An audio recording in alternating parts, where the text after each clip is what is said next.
If you have kids at home for the next couple of weeks and you're not used to homeschooling, I have an expert with us today.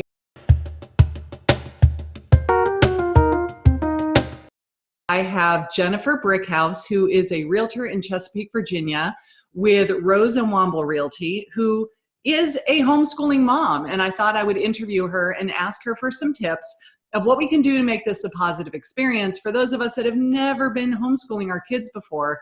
And now it's just a whole lot of togetherness all the time. So Jennifer, thank you so much for joining me today. Yeah, sure. No problem. Thanks for having me. Awesome. So how long have you been homeschooling your kids? So I started homeschooling my oldest 5 years ago and brought my son home the following year. So a total of 5 years, but both kids for 4.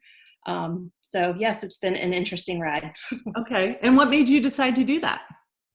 I felt like at the time it was just something that my daughter needed academically, self-esteem, just a lot of, outside circumstances. And it was a scary time. We always wonder if we're screwing our kids up just by being their parent. And then the responsibility of their education, and which then in turn is the future for them. It's pretty scary. It's pretty scary time for you. I can imagine, like, if I had to suddenly take on teaching my children, I would feel that kind of responsibility of, gosh, I don't even remember what I learned 30, 40 years ago. Right. How am I then going to teach it to somebody else? Yeah. Yeah. So for me, it was an intentional decision. So my heart goes out to the millions of families that did not plan for this. So it is 2 totally different experiences. But I think that even though it wasn't part of the plan, I think it still can be something good that comes out of it. Well, awesome. And that's why I'm really glad that you're here. I've got 2 kids myself. I have a first grader and a ninth grader. And so they are completely different. Like, what you do with the first grader is very different than what we're doing with the ninth grader. And I figured any tips that you could pass along to help us all get through this would be awesome. So why don't you give us some tips that we can use to make this a great experience and maybe help make it a little bit easier on ourselves as well, because most of my audience are either real estate agents or loan officers, and we're trying to still work in addition to homeschool our kids. Yeah, it's a juggle for sure. So hopefully I have at least one takeaway for a family that can help make it a little bit easier for you. Wonderful. So I will tell you, a lot of people ask, what qualifies me to be a homeschool mom? And I do have a degree in early childhood education, and I will promise you, I do not use a single bit of it. None of it. Okay, good. Because when you said you have a degree, I'm like, oh, there's no hope for me then. No. What qualifies you is you're their parent. You know your child better than anybody. And I have a lot of respect for teachers. I was supposed to be a teacher, but life kept taking me on a different path. And they love their kids, but you know your kid best. You know their personality and their struggles and things like that. So that qualifies everybody to be a homeschool parent. So I will tell you, it's not always pretty. There was a post, I'm sure everybody had seen it right when everybody started homeschooling, and it was the schedule of the perfect homeschool day. And at first, it was kind of funny, but then I thought, oh my gosh, this is really putting people at a disadvantage because they think this is what it is, and it's not. I'm so glad I haven't seen it, because that would probably give me heart failure. Yeah, it would. So I didn't want people to think that anybody does it. I'm sure there's somebody. I've never operated my homeschool on any schedule like this. And for people that are used to public school education or just school education, they might look at my style as weird, but it works. So number one, I want to tell you that everything is going to be okay. It's going to be okay. Everything that you're feeling right now, every homeschool parent has felt more than once. Initially, of course, but I've been told by a local resource, a local bookstore, every January, veteran homeschool parents come in a panic of, what am I doing? I'm screwing up my kids. So you're not feeling anything any different than any other family. Everything is going to be okay. They also say, if you're worried about doing enough for your kids, you're doing enough. You care. You care a lot. You're doing enough. It's the ones that are like, I got this. This is so easy. they might be the ones that are actually not hitting all the marks that they should be. So just know that everything is going to be okay. I want to remind people, Hurricane Katrina happened, and it was an unplanned event that affected the schooling of children. And I can almost guarantee you, out of that, there are students that are doctors and lawyers and engineers and business owners and, just you name it. So everything is going to be okay. I promise. That was a great message. That's that's very reassuring. Awesome. Good. The second thing is, don't compare your homeschooling experience to someone else's. We can share tips and tricks and curriculum ideas and things like that, but we all homeschool differently. When I jumped out into the homeschool world, I actually jumped out with another mom and her child from the school that we left. And it was nice to have that support and to bounce ideas and reassure each other. Our homeschool was different. Our kids are different. Our families are different. Our schedules are different. I was always working. She wasn't. So it's different. So do not compare yourself to any other homeschooling family because it's just going to increase your stress, make you feel inadequate, maybe, And I will say that the one thing that's nice for our school system is that they're telling us what they want the kids to do each day. So we knew that school was they went back to school last Monday, which was the day before St. Patrick's Day. So that was the 16th. And they gave us big packets of information and said, today's the last day of school where you're going to be out for at least 3 or 4 weeks. And this is your agenda for each day. So at least there's that. Like, I know what we're supposed to be doing each day. I don't have to come up with the schedule. I don't know if every parent in every school district is having that same experience, though. Yeah, I'm seeing varying things just in our area too. Some are having required documents. Some are just not grading. The kids, of course, don't know this. Oh. It's not going to be graded. We won't tell them. So yeah, I've been seeing, and in my area, I'm in Hampton Roads, so it's Chesapeake, Virginia Beach, Norfolk, and we have different economics in each district. And so where some kids might have the technology at home to do certain assignments, there are many students that don't have access to internet and computer and things like that. And so there's a lot of adjustment going on and figuring it out for teachers too, because they're stepping out into uncharted water. Very true. Yeah. Also I just want to, let you know, you might be surprised of how many homeschool families actually have parents that work full time. And, that there are the families that this is what they do. They have a parent and they school and that's their job. But there are many parents that work as well. And the reason that they're able to do that is because they have to keep an adaptable and flexible schedule, which is kind of what we do as agents anyway. So it just kind of transitions into this world as well. So the third thing that I would say is we want to set our kids up for success. Every kid is different. They're going to learn differently. And even though they have to have the same material covered, there are different ways that you can teach this information to kids. You've got your visual learners, your hands-on learners. And so if we can just embrace the child where they're at and what they need to get them to learn what they're required to learn, you're going to see confidence go up, stress levels come down, and then therefore they're going to actually learn probably more than you ever even expect them to learn. They have a natural desire to learn, and you just have to meet them where they're at and not make them fit into a box that really doesn't work for them. The whole square peg, round hole analogy comes into play.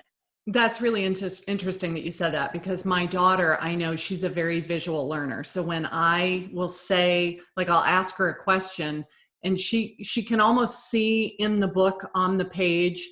If she said, if I highlight stuff with different colors, later I see it in my head. Was it highlighted in yellow or was it highlighted in pink? Mm-hmm. Like I said, really, you see that way? So we bought her a whole box of highlighters in different colors, because if she were to highlight everything that she was learning, she did way better on the test on test day. Mm-hmm. Yeah, Me, I do it by hearing it. Like if you say it over and over again, that's how I learn it. So I think that's a great idea. If we know what they're supposed to be working on this day, there's no reason why we couldn't try to teach it to them in the manner in which they learn the best. Yeah. And, the kids, they're fortunate. They have technology, they have YouTube. And while you have to also make sure that they're not veering off onto other video topics, they might not, my daughter likes the textbook style and the highlighters and the pretty pens. But my son is more just give me the facts. What do I need to know? And he's a visual learner. And a lot of times we can reinforce with a YouTube video that just kind of clicks the light bulb on for them, and then we move on. So yeah, just meet them where they're at. I think it helps everyone involved. Awesome. And the fourth thing is, I would say, don't sweat the insignificant stuff. What are your priorities? What are the things that you have to do? And really don't sweat the small stuff. Homeschool parents that chose homeschool, they spend a lot of time before the school year starts of coming up with their plan and their curriculum. And the homeschool families did not have that opportunity. And it puts you at a slightly disadvantage because of that. And so therefore, I think you need to give yourself grace for whatever comes your way from it. You can still, even though you were given the assignments, you might find comfort in that. Some might find it restricting, but you have a plan, find your priorities, and hit the highlights. And when the distractions come in, the attitudes come in, attitudes, I don't know what you mean. I know, especially with teens, right? But when they start, when they're not listening, it's pointless to continue. And if your structure from your school allows you this flexibility, take a break and come back to it. It doesn't have to be schooling between these hours. I have a daughter. Oh, that's a question I wanted to ask you. Is there, does it make sense to say, okay, get up in the morning, have breakfast, let's knock out all of the schoolwork and then be done for the rest of the day? Or do you find that you should maybe work for half an hour and then take a break, and then work for half an hour and take a break? Do you find that one is better than the other? So I think a lot of factors come into play. When I brought my daughter home, my son was still in school. And we only knew school. So it was, this is what we're going to do. And you got to get this done because your brother's going to be home and then he's going to need me. So as we have evolved, we've changed our schedule drastically. And I actually think that, especially teens with the needing extra sleep and things like that and independence, my daughter does school at night.